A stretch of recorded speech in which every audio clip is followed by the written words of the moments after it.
ಪ್ರೇಮ ವಿಚಾರಕ್ಕೆ ಹೆತ್ತ ಮಗಳನ್ನೇ ಕೊಂದ ಆರೋಪ. ಪೊಲೀಸರಿಗೆ ದೂರು ನೀಡಿ ಬಳಿಕ ಸತ್ಯ ಬಯಲು.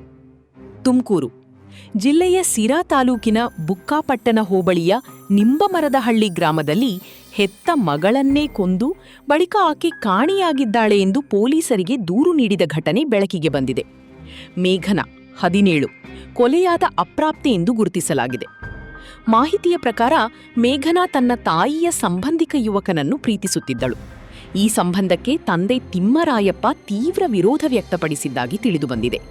ಇದೇ ವಿಚಾರವಾಗಿ ಮನೆಯಲ್ಲಿ ಹಲವು ಬಾರಿ ಜಗಳ ನಡೆದಿದ್ದು ಏಪ್ರಿಲ್ 16ರಂದು ಸಹ ಗಲಾಟೆ ನಡೆದಿತ್ತು ಎನ್ನಲಾಗಿದೆ. ಆರೋಪದ ಪ್ರಕಾರ ತಿಮ್ಮರಾಯಪ್ಪ ಮಗಳನ್ನು ಹುಣಸೆ ಹಣ್ಣು ಕೀಳುವ ನೆಪದಲ್ಲಿ ಹೊಲಕ್ಕೆ ಕರೆದೊಯ್ದು ಕಲ್ಲಿನಿಂದ ತಲೆಗೆ ಹೊಡೆದು ಕೊಲೆ ಮಾಡಿದ್ದಾನೆ ಎನ್ನಲಾಗಿದೆ. ಬಳಿಕ ಮೃತದೇಹವನ್ನು ಹಳ್ಳದಲ್ಲಿ ಹೂತು ಹಾಕಿ ತನಗೆ ಏನೂ ಗೊತ್ತಿಲ್ಲ ಎಂಬಂತೆ ವರ್ತಿಸಿದ್ದಾನೆ ಎಂದು ಪೊಲೀಸರು ತಿಳಿಸಿದ್ದಾರೆ. ಮಗಳು ಕಾಣೆಯಾಗಿದ್ದಾಳೆ ಎಂದು ಮೇಘನಾ ತಾಯಿ ಕಳ್ಳಂಬೆಳ್ಳ ಪೊಲೀಸ್ ಠಾಣೆಯಲ್ಲಿ ದೂರು ದಾಖಲಿಸಿದ್ದರು. ಪ್ರಕರಣದ ತನಿಖೆ ನಡೆಸಿದ ವೇಳೆ ಪೊಲೀಸರು ತಂದೆಯನ್ನು ವಿಚಾರಣೆಗೆ ಕರೆದಾಗ ಆತ ತಲೆಮರೆಸಿಕೊಂಡಿದ್ದ ಹಾಗೂ ತಿರುಪತಿ, ಧರ್ಮಸ್ಥಳ ಸೇರಿದಂತೆ ಹಲವು ಕಡೆ ಓಡಾಡುತ್ತಿದ್ದ ಎಂಬ ಮಾಹಿತಿ ಲಭ್ಯವಾಗಿದೆ. ಇದೇ ವೇಳೆ ತನ್ನ ಪತಿ ಮನೆಗೆ ಬಾರದೆ ಕಾಣೆಯಾಗಿರುವ ಕುರಿತು ಪತ್ನಿ ಮತ್ತೊಂದು ದೂರು ದಾಖಲಿಸಿದ ನಂತರ ಪೊಲೀಸರು ತಿಮ್ಮರಾಯಪ್ಪನನ್ನು ಪತ್ತೆ ಹಚ್ಚಿ ವಿಚಾರಣೆ ನಡೆಸಿದ್ದಾರೆ.